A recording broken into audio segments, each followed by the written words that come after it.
Esto es la lectura pública de la Biblia. 20 minutos que te ayudarán a recordar quién es Dios, quién eres tú y quiénes estamos llamados a ser.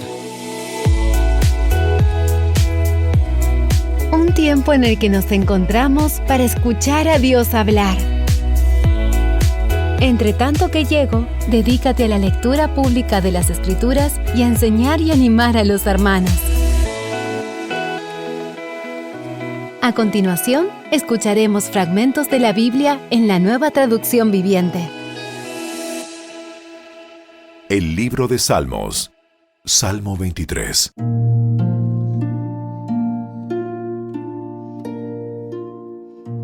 El Señor es mi pastor. Tengo todo lo que necesito. En verdes prados me deja descansar. Me conduce junto a arroyos tranquilos. Él renueva mis fuerzas, me guía por sendas correctas y así da honra a su nombre. Aun cuando yo pase por el valle más oscuro, no temeré, porque tú estás a mi lado. Tu vara y tu cayado me protegen y me confortan. Me preparas un banquete en presencia de mis enemigos. Me honras ungiendo mi cabeza con aceite. Mi copa se desborda de bendiciones. Ciertamente tu bondad y tu amor inagotable me seguirán todos los días de mi vida, y en la casa del Señor viviré por siempre.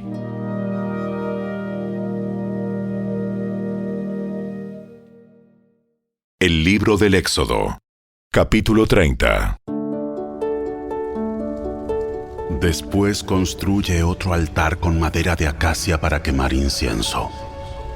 Hazlo cuadrado, de 46 centímetros de largo y de ancho, y 92 centímetros de alto, con cuernos tallados en las esquinas de la misma pieza de madera del altar. Recubre de oro puro la parte superior, los lados y los cuernos del altar, y ponle una moldura de oro alrededor de todo el altar. Haz 2 anillos de oro, y sujétalos en 2 lados opuestos del altar, por debajo de la moldura de oro, para que sostengan las varas que sirven para transportarlo. Haz las varas con madera de acacia y recúbrelas de oro. Coloca el altar del incienso justo afuera de la cortina interior que protege el arca del pacto, frente a la tapa del arca, el lugar de la expiación, que cubre las tablas grabadas con las condiciones del pacto, donde me encontraré contigo. Cada mañana, cuando Aarón prepare las lámparas, deberá quemar incienso aromático sobre el altar. Y cada tarde, cuando encienda las lámparas, también quemará incienso en presencia del Señor. Este acto deberá realizarse de generación en generación.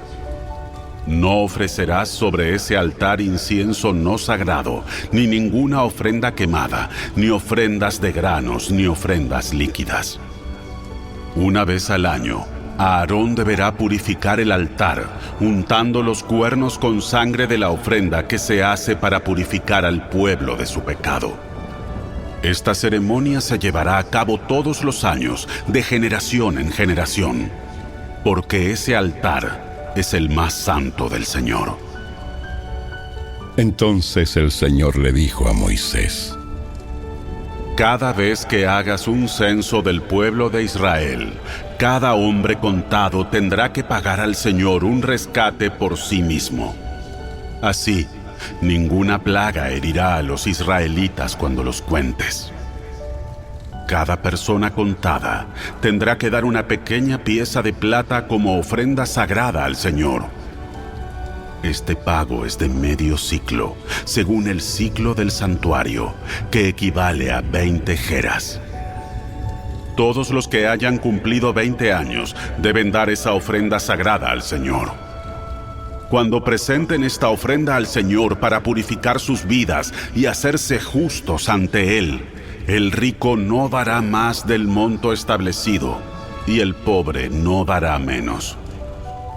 Recibe el dinero del rescate de los israelitas y úsalo para cuidar el tabernáculo. Esto hará que el Señor se acuerde de los israelitas y servirá para purificarles su vida. Luego el Señor le dijo a Moisés: Haz un lavamanos de bronce con una base también de bronce. Ubícalo entre el tabernáculo y el altar y llénalo de agua. Allí, Aarón y sus hijos se lavarán las manos y los pies. Tendrán que lavarse con agua cada vez que entren al tabernáculo para presentarse delante del Señor, y también cuando se acerquen al altar para quemar sus ofrendas especiales para el Señor. De lo contrario, morirán. Tendrán que lavarse las manos y los pies siempre, o morirán. Esta es una ley perpetua para Aarón y sus descendientes. Tendrán que obedecerla de generación en generación. Luego el Señor le dijo a Moisés: Recoge especias selectas, 6 kilos de mirra pura, 3 kilos de canela aromática, 3 kilos de cálamo aromático y 6 kilos de casia, calculado según el peso del ciclo del santuario. Consigue también 4 litros de aceite de oliva. Con la misma técnica que emplea un experto fabricante de incienso, combina estos ingredientes para elaborar el aceite sagrado de la unción. Utiliza este aceite sagrado para ungir el tabernáculo, el arca del pacto, la mesa y todos sus utensilios, el candelabro y todos sus accesorios, el altar del incienso, el altar de las ofrendas quemadas y todos sus utensilios, y el lavamanos con su base. Conságralos para que sean completamente santos. Después, todo lo que tenga contacto con estos objetos se volverá santo. Unge a Aarón y a sus hijos a fin de consagrarlos para que me sirvan como sacerdotes. Y dile al pueblo de Israel: este aceite santo de la unción está reservado para mí de generación en generación. Nunca será usado para ungir a ninguna otra persona, ni deberán preparar una mezcla igual para ustedes. Es aceite consagrado y tienen que tratarlo como tal. Cualquiera que prepare una mezcla igual a esta o unja a alguien que no sea un sacerdote será excluido de la comunidad. Entonces el Señor le dijo a Moisés: Junta especias aromáticas, gotas de resina, caparazón de moluscos y gálbano, y mezcla estas especias aromáticas con incienso puro, todo en cantidades iguales. Con la misma técnica que emplea el fabricante de incienso, combina todas las especias y rocíalas con sal para producir un incienso puro y santo. Muele una parte de la mezcla hasta convertirla en un polvo fino y colócalo frente al arca del pacto, donde me encontraré contigo en el tabernáculo. Todos deben tratar este incienso como algo sumamente santo. Nunca usen la fórmula para elaborar incienso para ustedes. Está reservada para el Señor y deben tratarlo como algo santo. Cualquiera que prepare incienso igual a este para uso propio será excluido de la comunidad.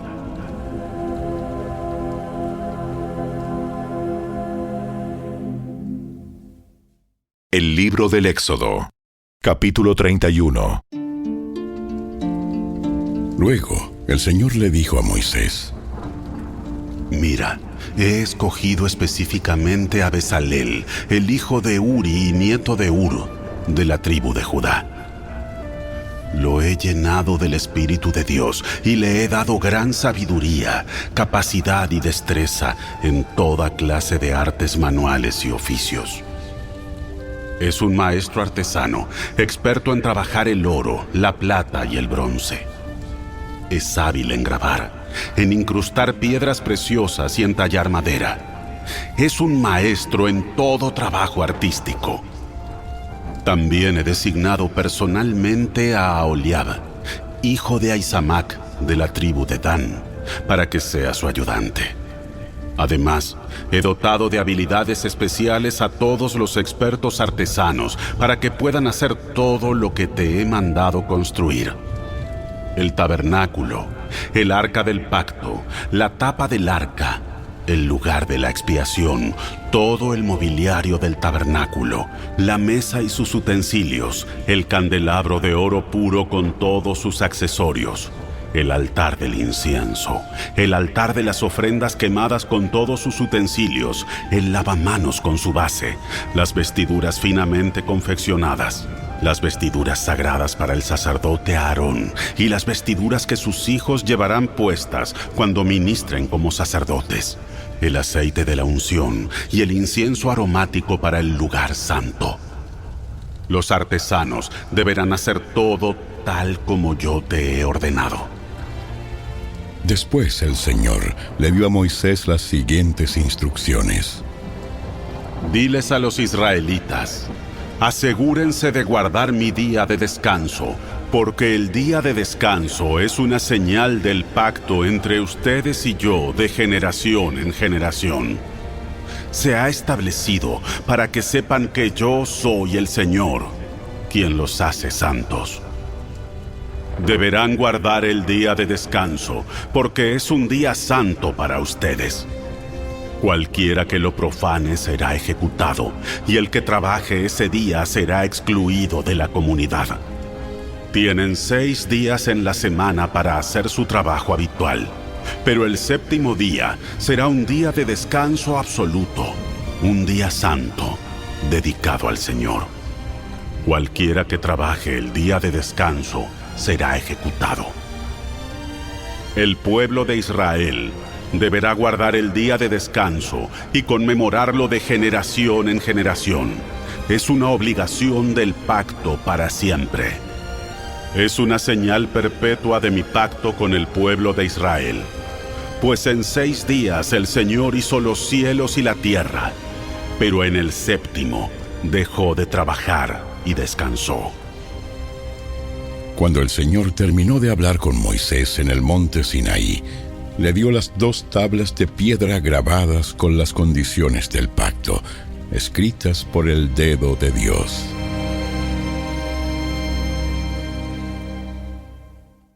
El Evangelio según Marcos, capítulo 15.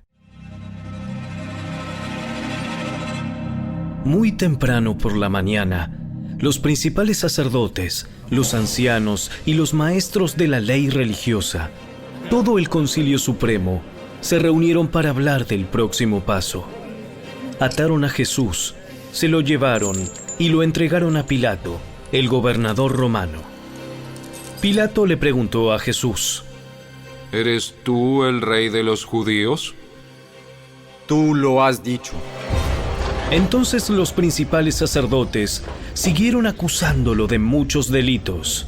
Y Pilato le preguntó: ¿No vas a contestarles? ¿Qué me dices de las acusaciones que presentan en tu contra? Entonces, para sorpresa de Pilato, Jesús no dijo nada. Ahora bien, era costumbre del gobernador poner en libertad a un preso cada año durante la celebración de la Pascua, el que la gente pidiera.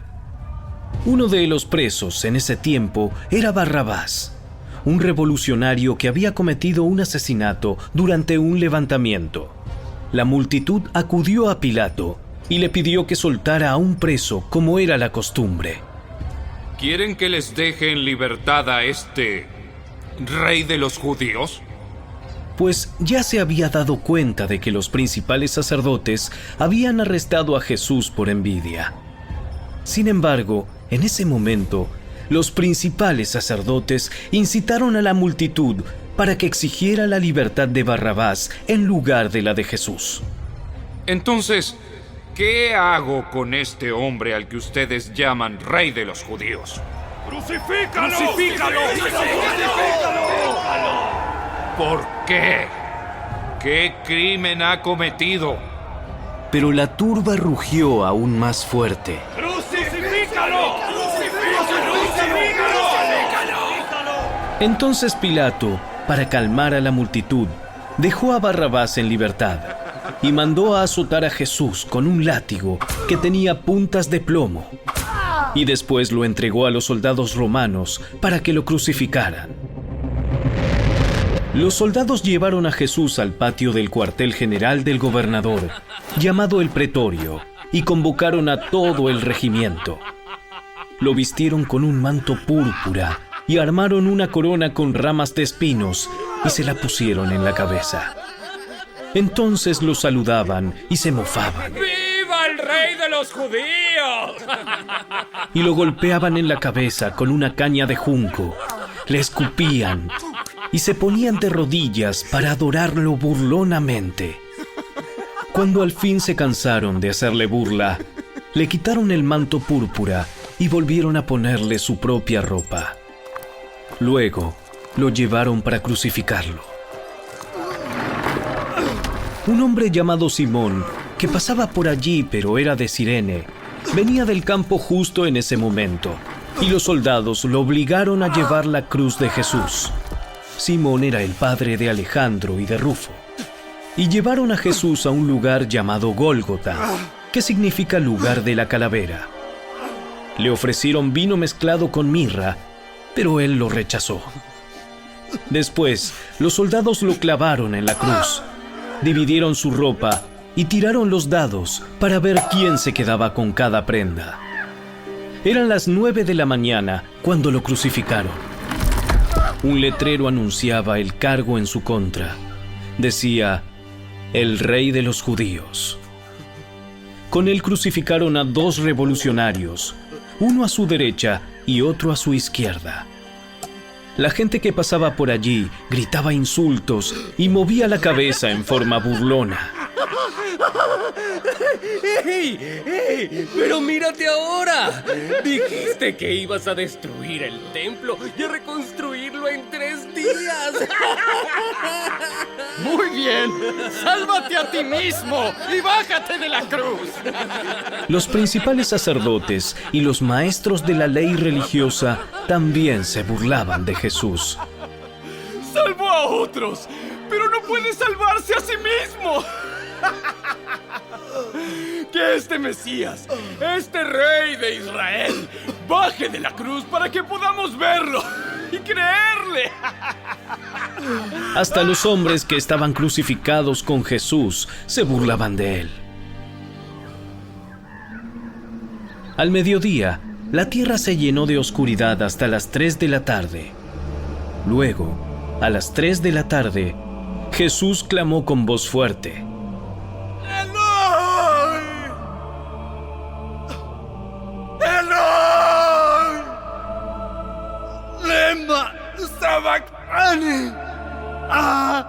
que significa: Dios mío, ¿por qué me has abandonado? Algunos que pasaban por allí entendieron mal y pensaron que estaba llamando al profeta Elías. Uno de ellos corrió y empapó una esponja en vino agrio, la puso sobre una caña de junco y la levantó para que él pudiera beber. ¡Esperen! A ver si Elías viene a bajarlo.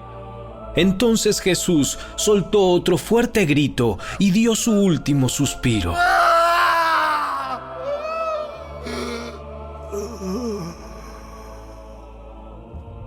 Y la cortina del santuario del templo se rasgó en 2, de arriba a abajo. El oficial romano que estaba frente a él, al ver cómo había muerto, exclamó: este hombre era verdaderamente el Hijo de Dios. Algunas mujeres miraban de lejos, entre ellas María Magdalena, María, la madre de Santiago el Menor y de José, y Salomé. Eran seguidoras de Jesús y lo habían cuidado mientras estaba en Galilea. También estaban allí muchas otras mujeres que habían venido con él a Jerusalén. Todo eso sucedió el viernes, el día de preparación, anterior al día de descanso. Al acercarse la noche, José de Arimatea se arriesgó y fue a ver a Pilato y pidió el cuerpo de Jesús. José era miembro honorable del Concilio Supremo y esperaba la venida del reino de Dios. Pilato no podía creer que Jesús ya estuviera muerto, así que llamó al oficial romano y le preguntó si en verdad ya había muerto. El oficial lo confirmó. Así que Pilato le dijo a José que podía llevarse el cuerpo. José compró un largo lienzo de lino. Luego bajó el cuerpo de Jesús de la cruz. Lo envolvió en el lienzo y lo colocó en una tumba que había sido tallada en la roca. Después, hizo rodar una piedra en la entrada. María Magdalena y María, la madre de José, vieron dónde ponían el cuerpo de Jesús. Hasta aquí fue la lectura de hoy. Esperamos que la palabra de Dios haya cobrado vida en tu corazón. ¿Sabías que leer toda la Biblia toma 100 horas? Dedícale 20 minutos diarios y en solo un año habrás terminado de leerla. Obtén esta herramienta completamente gratis. Ve a la tienda de tu dispositivo móvil, descarga Lectura Pública de la Biblia y comienza a disfrutar la palabra de Dios con tu familia y amigos. Síguenos en nuestras redes sociales y visita nuestro sitio web, lecturapublicadelabiblia.org. ¡Hasta la próxima!